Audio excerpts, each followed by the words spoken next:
great to see so many of you here, and we hope that this continues as the semester progresses, as we have such a diverse and wide range of topics and disciplines which will hopefully inspire our academic work. Following on from last year, the theme is Edges of Architecture, and the talks will focus and explore architecture by questioning and exposing its ever-changing boundaries. To kick off this year's talk, and we are very pleased to welcome Harbinder here, from Hawkins Brown, and he's the head of infrastructure. He'll be describing how cities are defined and shaped by their infrastructure. With the current renaissance of investment in major infrastructure projects in the UK, Harbinder will describe how architects are able to influence design of these mega projects, with reference to the practice delivering two of the UK's largest infrastructure projects, Crossrail and Thames Tideway. The talk will also describe the political and economic challenges in delivering infrastructure projects and debate how resilient our infrastructure will need to be with the increase in global temperatures and urbanisation. Again, we'd like to thank you for travelling all this way. Let's give a round.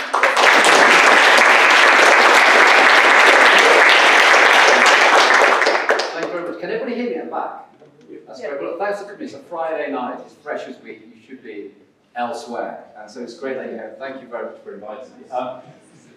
This is us. And the reason why I'm showing this is that there's this whole sort of like myth about architecture is made by this sort of like person with a name called the title. That's bullshit. It's actually a collective. And we're a practice of 270. It's not made by one person. It's actually a sea of folk of talent coming together, and that's us. We have a HB studio in London, Scotland. We opened a year ago, and that's our office there. And we've got two projects. One is the Edinburgh School of Arts, who are actually working here in the city, and this is where our studio is based. And we've got the Glasgow College of Arts as well. So two really lovely little projects, but we're actually doing other work here, so we're very much established in Scotland. And we love you guys. So these are the alumni. These are the students that actually came from Edinburgh, and actually we're looking for more. So selfishly, I'm here just to sort of entice you over so you don't go to the competition. So I think you might not like our stuff, so who knows. But there's room for more as our studio grows. And actually, I don't know if anybody recognises these, it's like Johnny and Ollie. Yeah? And they were like the star, boy, they're like some pop band or something from Scotland. They're like the stars, and they make this model, which I don't quite understand. But I said to them, I go, look, what do Edinburgh students do? And they're really like big infrastructures. I go, well, I sort of do that. And they showed me their drawing, and I go, what's that? And they forgot what it was after 2 years. And I went around the studios, and I go, oh, you really do this sort of stuff, don't you? Anyway, they won this prize. Ollie here actually worked on Crossrail. This is Bond Street Station. He's now a qualified architect. So he actually spent 2 years building £1 billion worth of infrastructure in London and became an architect. And Johnny, Tottenham Court Road Station. So they sort of like joined the club through building big infrastructure. And then Johnny married Jane. There you go. So that means that you can actually have a well-balanced life again. So young. I told them, you're going to live till you're 95, are you sure? Anyway, they're so young. But anyway, lovely couple, there you go. So it's happy. You can be happy to be an architect, you don't have to be miserable. Okay. These are the sectors that we work in. This is allegedly the second best school of architecture in the world. Redesigned Bartlett School of Architecture. But within that, because one thing I'm going to talk about is carbon and how we're all doomed in the next sort of like 20 years, allegedly. Actually, within that was a building, there's a concrete frame, we kept it. So the thing that had the most energy we kept, and we just ripped the skin off and put a new one on. We just pumped it with steroids. This is the broadcasting centre in the best Olympics ever, 2012 in London, which it was. And that building there, which I think is like 6 football pitches or whatever it is, was the largest building in the whole of the south of England. And it was clad in the cheapest cladding material because it was all going to be ripped down. And what we did is we took the skin off and then we repurposed it. And we do this, housing. We won, actually Oliver Wainwright, the Guardian architectural critic, actually sort of wrote a very nice piece about this. This is housing, council housing, this is social housing in London. It won an award for the best housing. We actually took the people from the estate, we moved them a few hundred metres, built this, and then moved them back in again. So this is housing in London for the lowest earning people in the city, or people that don't earn at all. So it can be built. And there's passive house as well. This is the thing that you guys love doing, civic community and culture, as architects. It's like public realm, placemaking, arts. That's not Mill and Stoke. And this is what we're going to be talking about, which is infrastructure. Okay. Mass transit. This is like the big infrastructure. So I was in Toronto, Sydney, and LA this year, and what they love about it is that we invented the railway. So this is the tube. This is the London Underground. It's 158 years old. So we invented the steam engine, the railway. So the world actually looks to us.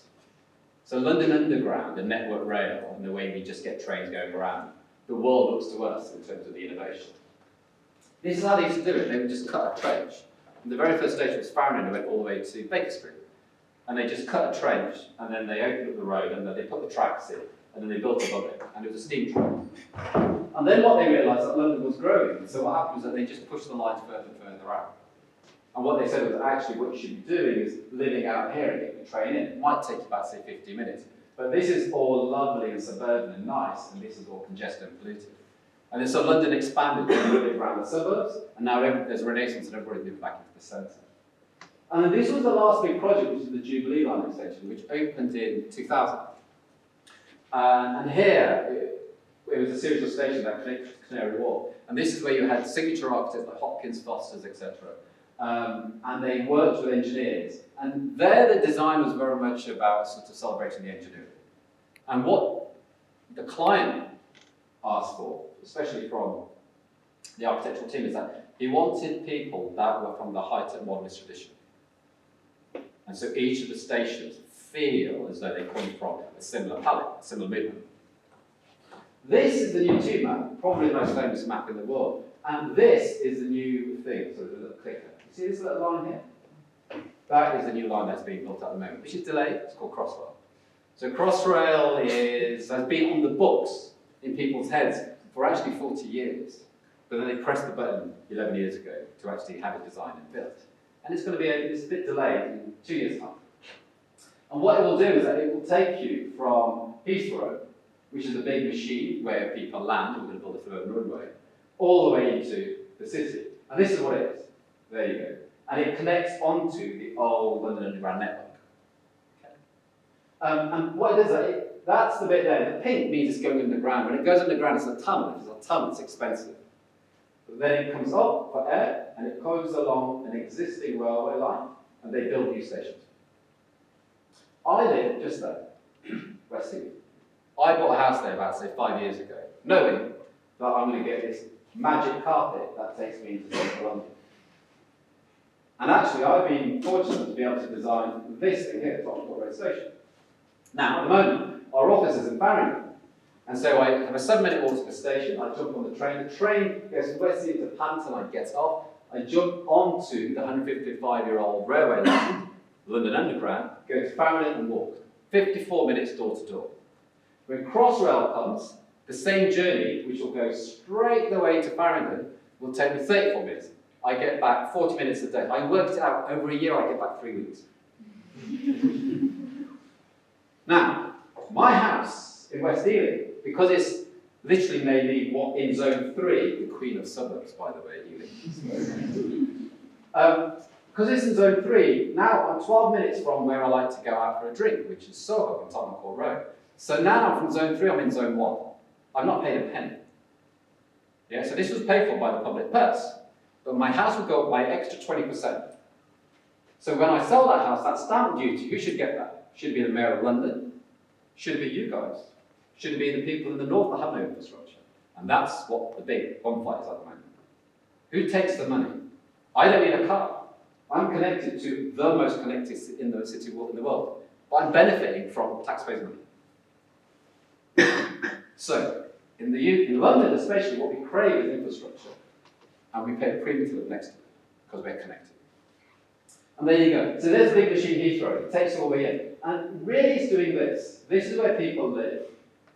And you've got the West End, so that's where people go out to play and shop. You've got the city where it makes the money, and you've got Canary Wharf, which makes the money. Canary Wharf actually said, don't you worry, we want it so bad. We want people from Heathrow to come to us, we'll pay for the station ourselves. Because you're creating all this infrastructure. The Heathrow Connect, the Heathrow Express, they pay for it. They just want anybody with people with money to get to the Heathrow really quick. The amount of money that Heathrow are spending on a third rate is phenomenal, because it's a hub. So who pays for our infrastructure?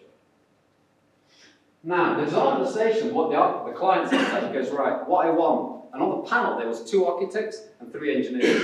And the client basically said, I want an engineer, because it's normally engineering-led, to collaborate with an architect of pedigree. So Alban Atkins, joint venture, and they basically said, Hawkins Brown, we want you to do Tottenham Court Road. But you had other architects, you had Wesley Williamson, you had BDP, you had Foster's, John McCaslin, Wilkinson Ed. This is the client's brief. And the client said to us, the stations that we designed, they're so big, they're not London Underground. And what I want is that London has always been considered a patchwork of villages. So it's got loads of different character areas. They're so big that when the entrances come up to breathe, you could be in 2 completely distinct parts of London. So what he said was, actually what we want is, we want you to design the station entrance to feel as though it belongs to that village, but there's going to be commonality in the subterranean, in the tunnels. So Grimshaw got this gig here, and we got this gig here, but we had to build out and coordinate the whole thing. We're building 3 stations for Crossrail. This is Bond Street Station. That's Oxford Street. It's so big. So that's 250 metres long. Who's from Hong Kong? Who's from Hong Kong? Okay, so MTR. This is MTR in central London. Everybody thinks, so the London Underground platform is that big. That's how big it is. So everybody still thinks it's the tube. It's not. It's a completely different thing. So 4 million people jump on the tube in London every day. This will take 400,000. 10%. That's what it's doing for 18 billion. For the next 120 years. This is what Bond Street looks like. This was designed by John McCaslin. We are actually delivering that station. We've actually delivered this for 5 years. This is Liverpool Street Station. Any Londoners here? Who's from London town? Ah, that's quite a few. All right. That's Moorgate, and that's Broadgate. That's Liverpool Street Station. It's so big, it's connecting 2 tube stations. That was designed by Wilkinson Ed. We're building that out as well. We have been for the past 5 years. That's the current site shot there. But the station that we designed is Tottenham Court Road Station. And that's what I'm going to be talking about. And I'm going to be talking about big infrastructure and civils. But I'm also going to be, because I've been looking at some of the drawings upstairs, I'm also going to be talking about maybe the human element of infrastructure, which I think sometimes schools of architecture don't really engage with. But we as a practitioner have to, especially when you're there with lots of big engineers or concrete around. And there you go. That is the central line, yeah? But if anybody uses the central line, which is hellish, by the way, in summers. Yes, it's hell on earth. It's so hot. You know why? Because it's really deep. It's one of the deepest tubes. And so what happens is that when you press the brake, so you know how a tube works, it basically, all the tube stations, that is on a little mini hill. So the trains slow down, they go up the hill, which slows them down, so they have to brake less. They go up, they stop, bit of a brake, the brake then releases heat, and then when everybody gets on, they release the brakes, and then they roll down to build up momentum. The more you brake, the more heat there is. The more heat there is, it goes into the earth. The earth now can't absorb any more heat, and they don't know how to cool it. That's why it gets so hot in summer. So they build Crossrail, which is an air conditioner. That's one end of the station, that's Tottenham Court Road Station upgrade, and that's Crossrail. We have built all this underground and not shut the station, and not shut Oxford Street. That's 18 years, well, 15 years of my life, and it's not finished. So when we started this gig here, this job here, I couldn't go to the kickoff meeting because my son was born, he's 10 and a half, and we haven't finished yet. Okay, so if you know London town, that's Oxford Street, yeah? That's Central Point, Steeples Tower. Yeah? It's in the conservation area, so you can't build anything taller than 7 stories there. So he got away with that, and everybody loves it. When he first built it, it was outrage. How dare he? And now that everybody loves it, it's listed, it's great too. So we're building a station underneath there. That's Soho Square, and this is like the Georgian Grid, and this is the big box where we're putting the station in Soho. That's what the cities were designed. In the 60s, that's what the engineers and the urban planners thought was great. It was all designed for the car. The cars would drive down here, and see that hole there? They'd drive in, and they'd go to a basement car park, get out, and go to the offices. These are all like luxury flats now. That there is that junction. More people died here than anywhere else in London. Usually UCL students getting a 2-2, having a few drinks and crossing the road. So there's this, sorry, I need to, don't record this. I'm lecturer at Harvard, they'll kill me. So there's this direction because like, the car was kicked, you know. And that's all going to bloody change. That is all going to change around the globe. VW and others, they hate that. They want to have this autonomous vehicle. So my uncle works in designs car 20 years. 20 years before we actually get fully autonomous vehicles. And even then, no one really knows. So I asked my son, because obviously when you're driving, and I said to my son, again, right, there's a young boy and a really old woman, and the car has to swerve and kill one. Who should it kill? It's the old woman. She's lived longer. And I'm like, oh, right, really? And the old woman's the queen. It's like, still the queen. But now, so someone in Google, Google, like, they're like creating software. They go, who should it kill? Who should it kill? And they're asking engineers, who should it kill? They're not asking philosophers or psychologists. They're asking engineers. So who's more important? When we've got a chip in our head, who's more important? Don't know. Where are you in the pecking order? Well, that's going to come. Just don't cross the bloody road. But what happens is when you build big infrastructure like that, all the developers love it. So what they said that this is great because there's this massive magic carpet, and I'm going to take it from Heathrow. They're going to get around. So guess what? The value goes up. So guess what? Renzo Piano knocks down a huge plot and builds that. So what happens is there's always regen around the infrastructure. But does the developer get the benefit of that? How much do they contribute back? So they sold the air above the stations. I mean, this is the old station built in 1936. That's the central line, that's the northern line. And that's the old station. The reason why we had to do it, the King's Cross disaster, which happened before some of you were born, it was tragic, about 50 people died. In this station here, there's only one way in and one way out. And they realised they couldn't keep it going. So basically, they built this new station to have means of escape because of King's Cross. And also step-free access. Lifts. As we get older, it's not just for people in wheelchairs, it's for people travelling, but also people when we get older and there's going to be an ageing population, how do you get them about? Well, guess what? They can't go down some of the stairs and escalators. That's what we're building. That's the extra over that we're building under the ground. And there's new public rail, and you see this here. These are the developments above. So what Crossrail did is that the area above all the stations, they sold for $500 million. And an agent who basically sort of gave them that figure turned around last year in a conference and said, you could have got $2.5 billion based on the values now. So actually, the big thing about Crossrail 2, another infrastructure project, how do you pay for it? Should the developers be paying for more of that? Or should we pay for it in our taxes? And this is schemed by Arthur Monaghan Morris. This is the buildings above. And here you go. That's what's going to be in the new centre point. 2 new entrances, new pieces of public art. You just get people out of cars. You make them walk. The reason why they actually built, you see this diagram up here? Covent Garden, who knows Covent Garden, yeah? So Covent Garden Tube Station is literally a 8-minute walk over there. Covent Garden Tube Station is listed, it has lifts. And what they did was that outside Covent Garden Tube Station, they got a road, and then they basically made it into pedestrian realm, so no cars.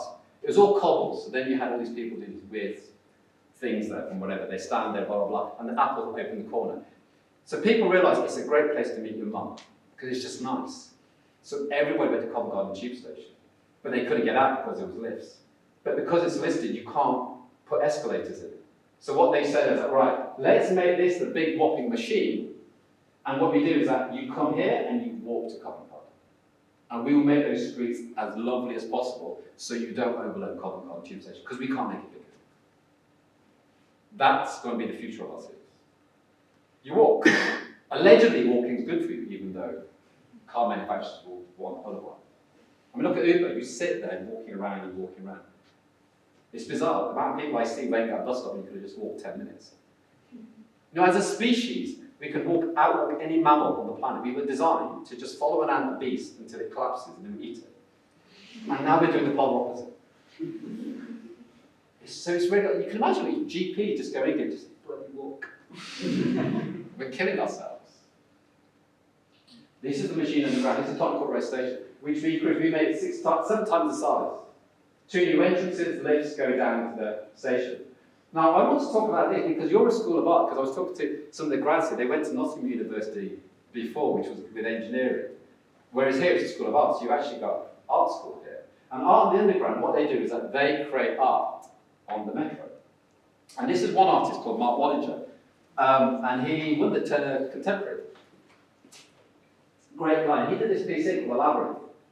And this is a map of the tube. And this, I think it's true to say that in Britain we have the most train spotters per head in the globe. But there are some people who are so obsessed about the tube, they did this thing here. And what you do is that when the tube opens at 5:59 in the morning, they jump on the tube, and they have to do every single 274 of the tube stations until midnight, when the tube shuts. And the only way you can do it is by doing this route here. So sequentially, it's the only way. So they're weird, they're really weird folks. You don't want to hang out with them. Just don't run. It's fine, it's fine. Only the UK. And this is Tottenham Cross. So what you do is that this piece here is actually it's 138,270 Tottenham Court Road. And he called it a labyrinth and not a maze, because in a labyrinth there's only one way in, one way out, just like a tube station. And it's cast off to vitreous enamel, which is the metal that they use for underground station, which is basically a big type. You can't scratch it with anything, it's the hardest thing. These are mine. This is me at Ealing, when I jump on. Then I go to Tottenham Court Road Station here. So what each single step has a completely different one.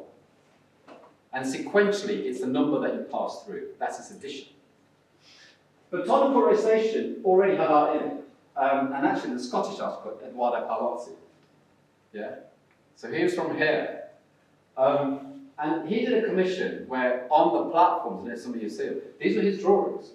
They said Craig artwork. And what he said he wanted to do was, he wanted to somehow reflect the urban chaos that existed on the streets of Soho and St Giles on the platforms beneath. And that's what they were. They were just pictures of the life above. And there you go.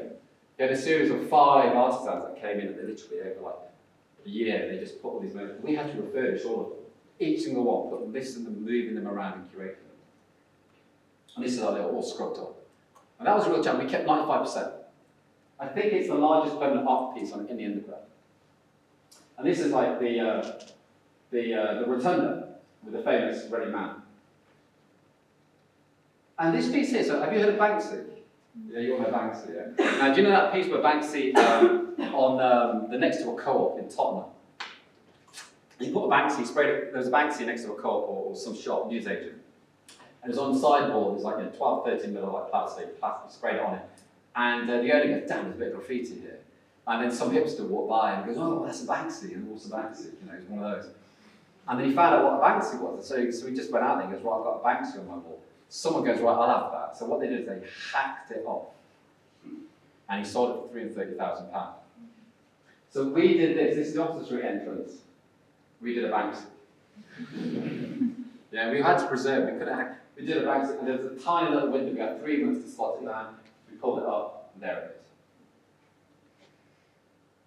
Very wanted to enjoy it. So we just repositioned it.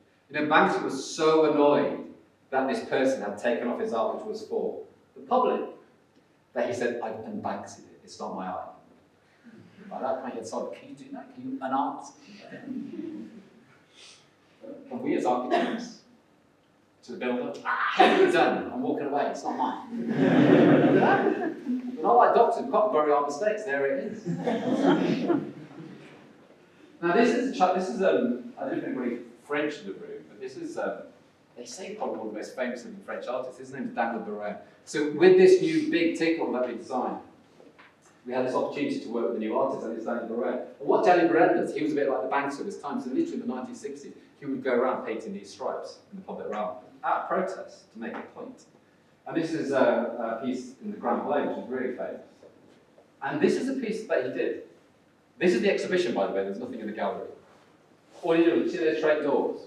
They go by. So you have the window in the gallery that you look at, and every now and again, the trains go by, and you go, that train looks very different than you wait, and there's another one. And what he's doing is this. So you see that stripe? That stripe is a unit. It's 87 mil. But it's an abstract unit from everything around. So what he's doing is that he's saying to you, I am making you look at the environment because of this abstract alien piece that I'm setting on the world. And he's copyrighted the 87 mil. And I said to him, I said, why 87? He goes, when I was a student, I was poor. And I went to the market and I got strips of cotton. And when I put them together, stylistically, 87 mil proportionally was the most beautiful from 1 to infinity. And he used it for it. These are his sketches. You know, it's amazing what we do to win a bid in the industry. You know, the CGIs and all that. The artist comes along and they have a sketch and they go, wow.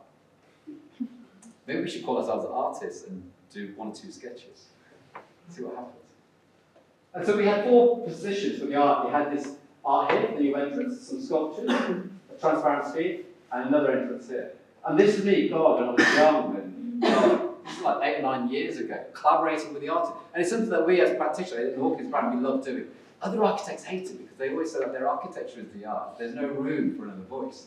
We actually quite enjoy having somebody else at the party. So collectively, who knows where we'll go. And these are the pieces. We literally had to draw everything out. So what we did is that we created the work with him. Amazing guy, amazing guy. And there he is. And these diamonds, it's called diamonds and circles. Yeah. So what it is that, you see these are the two generators.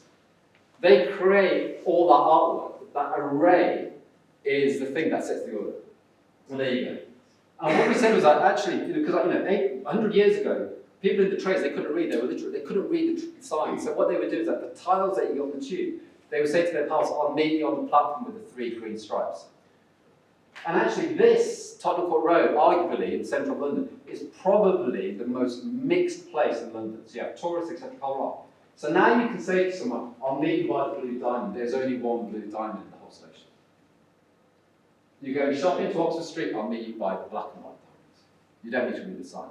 So in terms of wayfinding, because there was 100,000 people going through there every day, now it's 200,000. You don't need to read the signs. You just look at the light, look at the colour you just follow out. Now, we're working with another artist here. This is Crossrail, by the way. And these are the spaces that we're creating in Crossrail. So on one side of the station, this goes to that Daniel Brent, the light brine. So we wanted to make it white. So that you end these two ends of the station, one having their own character. You know that place, that whole character in the village.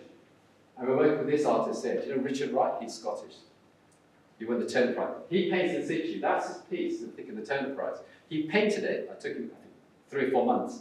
It was on show for 3 months and they pulled it down. He painted gold leaf on the side. That's blue and then gold leaf. So that is one of the largest institute pieces. So as you come up, that escalator is light, and then suddenly it just appears. And what he said was, do with Daniel's work is really loud. When we walk around the station, he goes, in London, as you're always so busy, you're rushing around, my art is going to be loud, otherwise you won't see it. What Richard said was that actually, we're rushing around so much, I'm going to make art that slows you down because you don't stop enough. These are the tunnels. And this is how we're cladding them. So this is the sort of concept that we were sort of given in a way by Grimshaw. But on the other end of the end is Soho. And Soho has this sort of like nocturnalist where people go out. This is where the artists, I mean now it's all Shoreditch and Peckham, where the hipsters and the young artists go. But actually there's still a bit of culture here. But this is the Saluris illicit part of London. There used to be 70 strip joints in Soho, there's only 16. I heard this rumour from Westminster that they're keeping the 16 and they might even subsidise their rents, basically making it cheap for them to be there. Why? Because Costa and Pret will never open next to a strip joint, but an independent coffee shop. So should we keep them there? Don't know. We should. I don't know. So infrastructure, as soon as you come, the values go up, independents get priced out. Is that okay? Where do they go? So they just exist on the periphery of the city? The station there is black. There is no black station on the underground. I just wanted it to be black because you go out to Soho. So it feels as though you're about to go out for a night out. And there it is. And these are CGI, but it's very dark. And here, that's another Scottish artist, Douglas Gordon. And Douglas Gordon, when he came to London, he went to an art school in London, and he would go out in Soho. And what he was talking about is the nocturnal light. And he's doing a piece. And so what we did is that we designed it, and designed it so there's a digital screen just here, and you can see that on the Regent screen. So when you get out, people will be coming here from Essex at 11 o'clock at night, going out all night and jumping on the first train back to their mums at 6. So at night, this thing occurs, and that's where Douglas's work will be, which is going to be a digital piece. So in that one station now, we have the Wallinger, the Paolazzi, the Buren, the Wright, and the Douglas Gordon. So I always say to TfL, it's just a train station. It's a train station, it's a gallery that trains just happen to run through. So the amount of people that go to the Tate Modern every year is 4 million. There'll be 60 million people going through this. The population of the UK will go through that station every year. So maybe it's art for the masses. There's more art there than any other metro in Europe. Is it a Gambia or is it a station? Ooh, restart. Is that okay? This is a big challenge for everybody. We're doing this more and more. This is called developing above. So what you've got is that you've got stations, you've got buildings above the actual stations. So in Hong Kong, they do it very well because you've got 40 stories of development above the station and it pays for the infrastructure. At the moment, we haven't got that figures right. At the moment, the infrastructure costs a phenomenal amount and the air rights will never pay for it. But if you look at New Street Station here, so John Lewis above a big station. So how much money can you generate and what sort of use should you have above these big transformers? And these are the characteristics of the buildings. Westminster said to us, we want a station building like is modern, but you've knocked down a Georgian townhouse. And so what we want you to do is replicate it. Behind there is a bench shop. And the building is a black building as well, which then takes you into the station. And these are the two buildings. And this is the new public realm. Again, there'll be less cars going through there. Soon there'll just be 1, 2 autonomous vehicles. There'll be lots of shared surfaces. And that's the end. This is Clapham Junction. Who's been to Clapham Junction, which I think is about to fall to its knees? And we did a scheme with McDonald's. And we basically looked at a new station. And what we said was actually, imagine if you created a new part of the city. And what we did is that we just looked at the public realm above, movement through. This area here in the north isn't very affluent. In the south it is.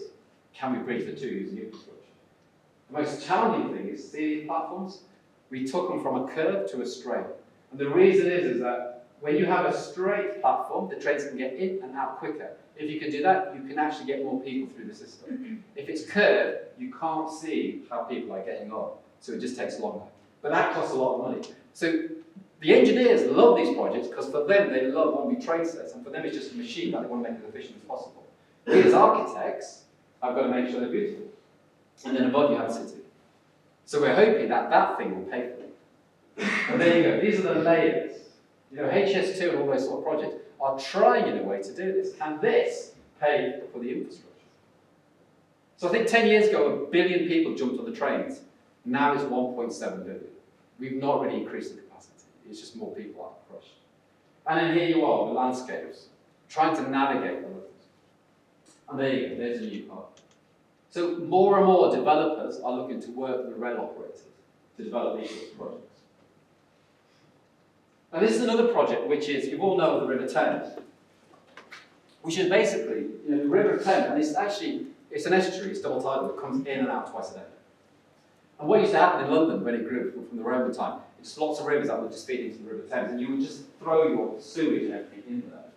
And then about 150 years ago, this happened. And the amount of sewage that was in the Thames was so bad that the Parliament turned around and said, we need to do something about it because the stench was unbearable. So it's only when Westminster said this is unbearable they had to change it. And then this guy came along, Bazalgette. He's like the rock star of engineers. There's Brunel and Bazalgette. I love the stats. You don't get engineers standing there. I love it. Like Elon Musk is that now. You know, that's the sort of thing. And he built the sewage as an engineer. But whilst he was building the sewer, he built this as well. New pieces of walkway and public land in the River Thames. So what happens now? So he built a sewage system for a population of 1 million 100 years ago. And I think London's going to grow, so I'm going to double the section of everything. So he went to 2 million. London is 8.4 million. There you go. That many Olympic pool, 3, each week goes into the River Thames, and Thames water gets fined.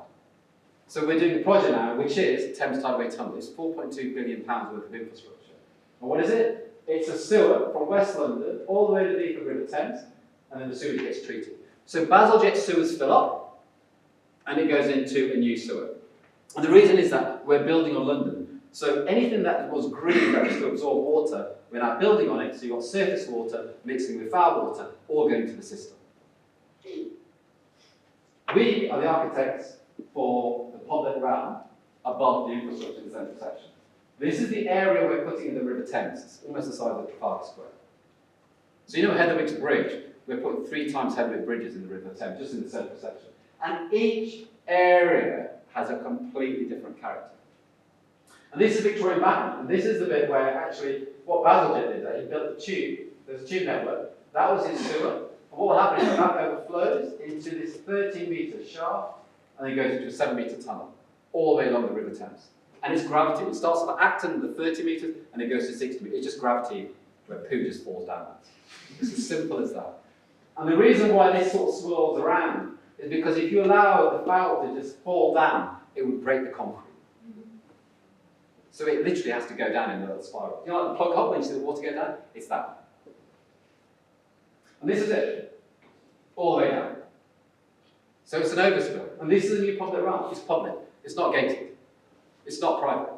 It's public. But underneath it, there's a big machine. And what we did is that we had a series of kiosks. And what we wanted to do is that we were very keen. This is Baselget's old sections. That's the size of his old sewers. We were very keen to say, imagine if you overlaid or told the story of the old sewer 155 years ago and the civil engineering of the new sewers. So they overlap in a series of rings and blocks. And then we use scripting. And then these are the walkways that you go in. And it's all bronze. And you see this sculpture here? This is a vent shot, which is what Tideway actually designed. That is the shape that the water makes when it falls down the shafts. And from there, what happens is that any smells literally go out. And they already exist. Baseljets exist from 155 years ago around London. You just don't notice it. And this is that's the embankment. That's literally Jameson Bridge. That's where we're from. And that's a new public realm. And this river level moves up and down. And that's the site at the moment. There's Charing Cross. So literally the engineers, this is Langer, Rourke and Ferrovia, are literally keeping the River Thames apart, the bay, whilst they go in there with sort of snorkels and all their gear. God, they get paid a lot to do that. This is Chelsea Flower Show, Chelsea Environment. And here, we went for something a bit more organic. What we did is we took Baselget's wall and we just did an extension of that. We wanted to make a piece of water that felt like it was an erosion of the wall. Underneath here, you just got the big machine. But what we want to do here was basically get some fauna in there, get some sort of like plants in there. And so actually, when the river is clean and there's no sewage, you'll get water falling across. And these are tidal terraces. There's our low tide. And there's our high. Never ever put your foot in the Thames, it's disgusting. Never go in, because once you're caught there, you are in East London before you know it. And the Port London Authority, what they really, really hate is dragging people out. So we've got to put chains in. And you usually get loads of Europeans, especially in Switzerland, where they think it's this beautiful clean river, they can have a paddle. It's a nightmare. So we had to make it very, very defensive. This is the world that you guys are going to enter when you join professional practice. So each one of these lines is drawn by a person. There's no algorithm, and this is all done in MicroStation. So this is a coordination, and this is usually the biggest challenge within design teams. There's a civil engineering, this is what the engineers draw. There's a marine, and there's all the sort of services. And then we have to do the architecture. Most of the time it looks like that. Look at all these inspections. We have to manage that. 24/7, someone has to be able to go in there, go in and make sure. Do you know what it's like when your toilet is blocked? It's a nightmare, isn't it? Call the plumber. Yeah? It's pretty traumatic. Imagine what it's going to be like when that's blocked. So you've just got to get there. So we had to design this public realm, but we had to make it look like that.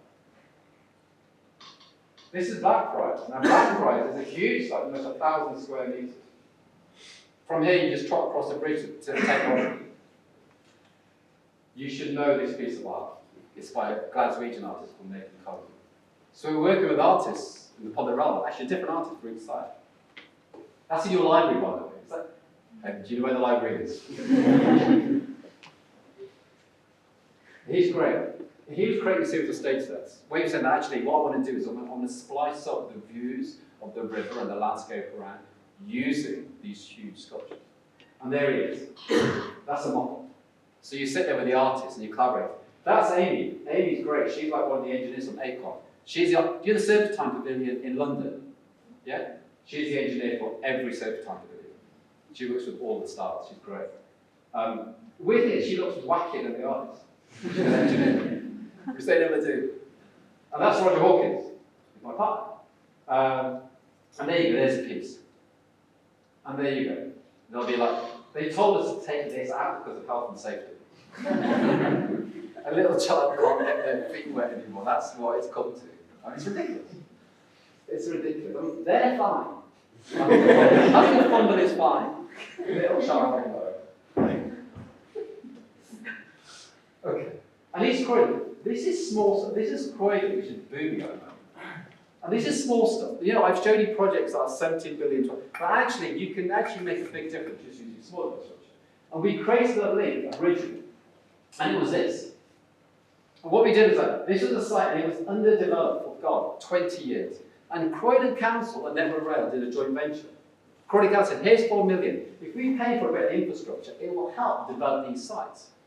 And we were the architects. We were at Studio Edinburgh West. And we created this bridge. And what we did was that we actually pushed launcher across a live rail over 22 hours. We had to do it so slow because if the train drivers were driving and they saw something moving, they would put the brakes on. So it looked as though it was still. And Croydon love illuminating their structures. And the big thing is actually how loud should your infrastructure be? So we lit it up. And this was, God, 8 or 9 years ago when it was first launched. You could sort of see the size. And there was a new link, and that's it now. That cost 11 million. So it cost 11 million to literally develop something that wasn't developed for 20 years. So you can do a little thing. It doesn't have to be huge, big stuff. And small interventions. This is a piece, you must have heard of Manchester International Festival, which is a great thing. It happens every 2 years. And basically, they get artists to just make pieces for that festival that have never been done before. And we worked with an artist called Jeremy Della. This is him. And this was really about thinking about how you engage with the public. And what we did was like, Piccadilly Gardens. There's no Mount Union here, is there? Probably not. But if you know Piccadilly Gardens, this is Tadawando's pavilion that they were thinking of knocking down. They were thinking of knocking down Tadawando's only UK building. It's not. No one else would ever do that. And so you've got the gardens there. And what we wanted to do was create a walkway, a catwalk. We're all on Instagram these days, so they basically said, I'm going to create a real one. Who's brave enough to go on it? So this is really soft infrastructure, and it's temporary. It's there for like 4 days. And so maybe it's all about the people, actually. Thank you very much.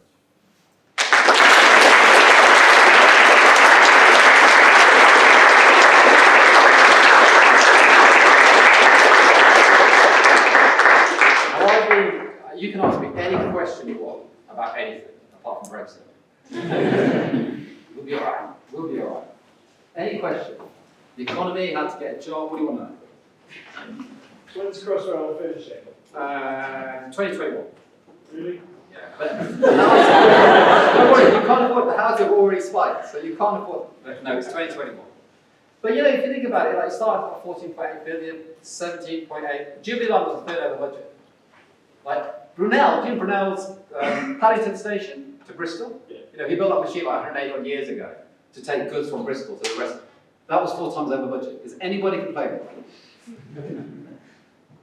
It's complex, it's big. Yes?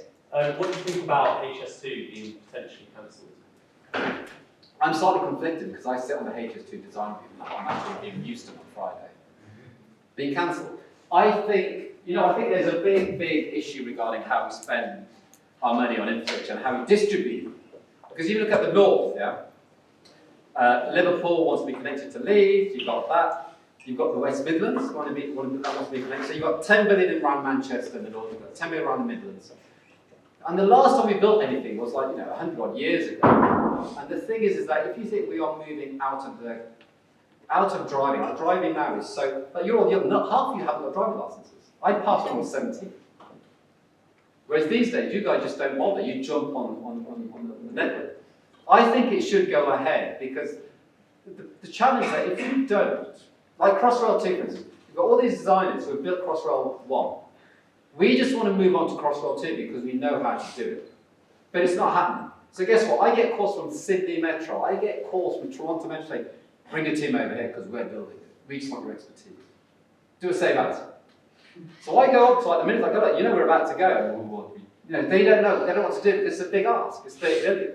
With HS2, the same thing's going to happen. If we don't build it, then who knows? But it's what will Jeremy Corbyn do?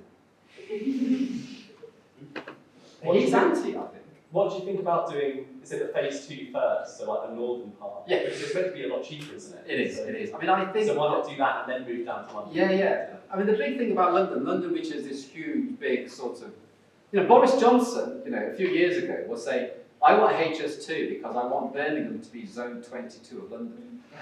Because all I really want is the Brights from Birmingham to come into London really quickly. Is that okay? But you're right. So you connect to the north. So you've got Glasgow connected all the way to Birmingham, where you've got these aviation hubs and that lot. I sort of see a lot of sense in that. And then London can maybe from around look after itself and make that connection at a later time because you've got that connection. Maybe the way they sort of phrased it, I think they realised now that it shouldn't be high speed because London to Birmingham at the moment on Virgin, an hour 20. So by the time you've got your flat white, don't get bloody flat white, You're there, you sit down, get a seat, get your computer open. But I don't know. And then it's time to, you can get 45 minutes of stuff allegedly done. You're just buying things from Amazon you don't need. You're not really buying. Most of the time we do that. If you cut it down to 50, it doesn't really matter. The speed isn't really an issue, it's more capacity. And if we're going to ship goods along our rail network and not on the M6, then for sure you need infrastructure. And they're big, they're 400 metre long trains. They're massive. But the challenge is, how do you build, it's almost like a mini airport right in the middle of Leeds. That's the real challenge that designers are like, poof, in it goes. But everybody wants one, because it's going to create a phenomenal amount of, Channel 4 will move to these because they sort of know that HS2 might get there. Yes? What do you think of the third runway for Heathrow? Now I'm slightly conflicted because I live in Ely. And I want to hear the plane, so I like it because it's so convenient, because I literally, from my house on Thursday morning, door to door, I was literally in the lounge in 50 minutes. Literally from my house, I was just there, straight through. So I quite like the fact that I've got one of the busiest machines. But then we shouldn't fly. Flying is the devil. We shouldn't fly. So, but on the other hand, it's a hub. The thing is that the reason why the UK has been so prosperous is because we're in the middle of a sort of war. Yeah? So if you think about when we were sailing, we could get everywhere really quick. And now the Americans, you can hop over and then you hop over again. So on that sense, it brings a lot of revenue. Basically, the people have said that you don't want to do Gatwick. Heathrow has so much infrastructure already embedded. They've got so much money. Just chuck another one there and make the planes more efficient and quieter. But is that going to stop? I mean, what can I see happening? Because you guys should not be flying, should you? And if you had a strike a few Fridays ago, how can you strike when you don't work? But anyway, if you protest, you should. So you strike for pay, you're not working, they're only school kids. They're like 12, and they take us out. They go off school, and parents love them, and they're in Heathrow flying to Barcelona the next day. It's really good. So I was telling my son, because I was in Toronto, and I said to my son, the flight to Toronto would fill up our car and allow us to drive it for a year, just that one flight. So I said to my son, I go, the amount of fuel, I go, fill up our Mini, it's a big Mini, with petrol. He goes, all right. And he goes, don't fly like that. I go, wow, I need to get some work in. Do you want some more trains? But should you be, I mean, you all use Amazon, yeah? So we asked we actually had to give a job to a new receptionist because of the Amazon deliveries in our office. So that gets brought in a box in a white van. And that white van gives out diesel in London. So should we ban that? But you want it cheap. But we should just ban that, shouldn't we? You should just not be having deliveries. You should walk to the high street and engage and buy something. Shouldn't you? It's better than going to each individual house, though. Oh, unless what you do is that in your neighbourhood, in Peckham, everything is literally delivered in one spot that you can then walk through and engage with the community in a shop or whatever and pick it up and then walk home. Why should it be in central London where there is the most concentration? I don't know, you tell me. You're the one who wants 15 trainers. I don't know, why do you need 15? Sorry, I'm leaving wrong. I've got so many shoes, my wife shouts at me. Not a question about Amazon, but like for me, I'm German, and like what I never really get is this whole. I understand you're from like you live in London, you work in London, but like everything seems to be so centralized. Like talking about problems in the UK in general, I feel like all the talk in politics and also architecture is all based on how to make London work better, more efficient, instead of dealing with. I don't know, Germany works a bit different because Berlin is literally not the center of the country. It's like a big cultural thing. There's no industry, and we've kind of we didn't solve it differently. It came up like after the Second World War. There's like multiple cities that have. And Holland's the same, you know. You've got like the same kind of infrastructure or the same power at the end. So maybe there's the issue of looking into different parts of the UK in the future. They did that with the BBC. You know, they moved the BBC from London to Manchester. They moved Channel 4 to Leeds. What are they doing in Birmingham? They got Peaky Blinders. So my wife's a broker. She loves it. I've got to wear a tie every day at work now because of Peaky Blinders. I've got to dress up smart. It's a real. If you look about like London, 75% of architects practice in London town. It's really anyone who goes to London after. Yeah, but you should go to Manchester where the houses are cheap. So we opened up an office in Manchester because Siobhan, who did a talk here, she got a part 3 doing Crossrail, and she moved to the Manchester office, and within 6 months she'd bought a house. She couldn't get a garage in Tottenham for that.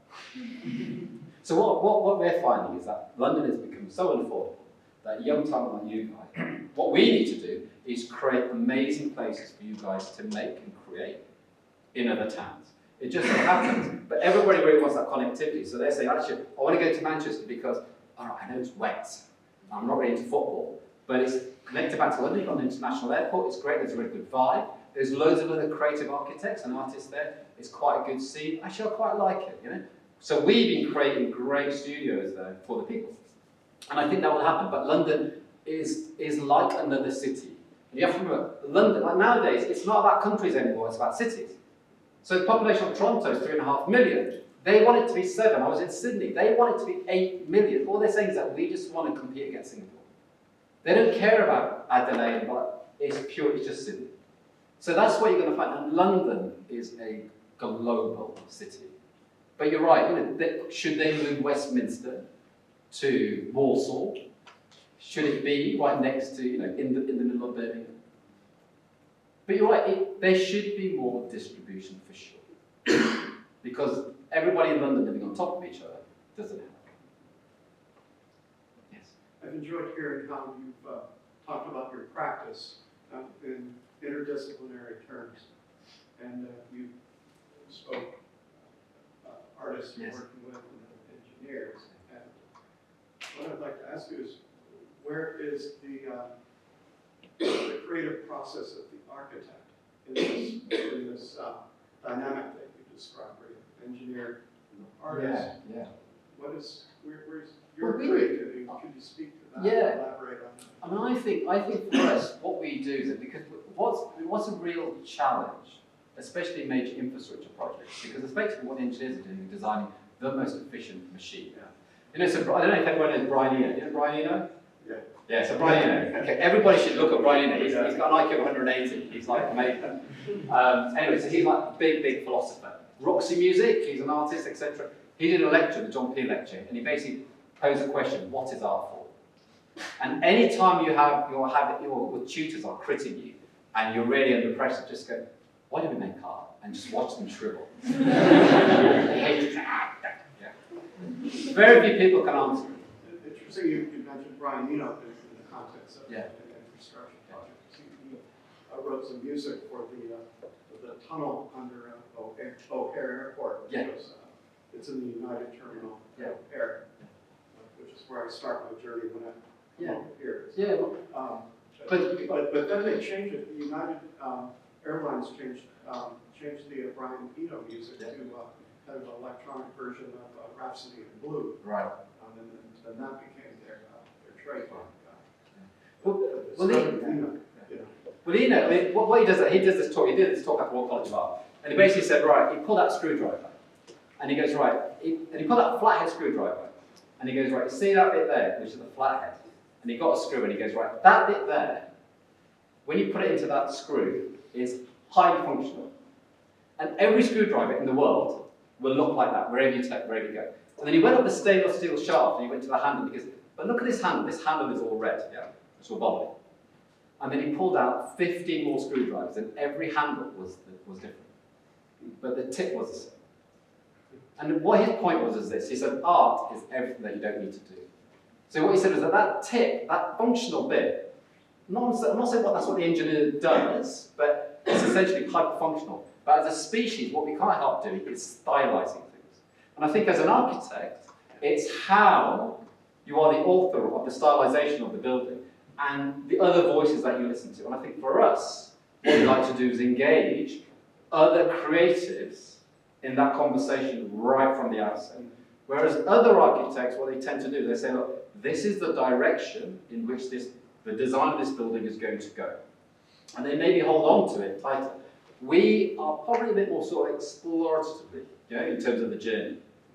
Sometimes it makes things really inefficient, and sometimes it's a nightmare.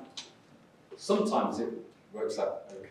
But what we're not is, I suppose what we don't have is, God, I hate to use the word style, but when I look at other architects that we made that inform us, we probably have lots of different sort of styles that we make rather than just the one. But that's how we sort of design. Oh, jumping on that point, I did my part 1 year in London with Hawkins Brown, worked on Tottenham Court Road, and I think the interesting thing of how the architect would work within that world is finding areas for design in something that's so restricted and so rigid and has so many laws. So you've got all your building regs, but then you've got all these underground rules and things you have to apply to, and everything has to work within. And Ross doing the manifestation design. So LU have any glaze screen or anything that's shiny has to have a manifestation so you don't walk into it. And LU's standard thing is 2 blue lines.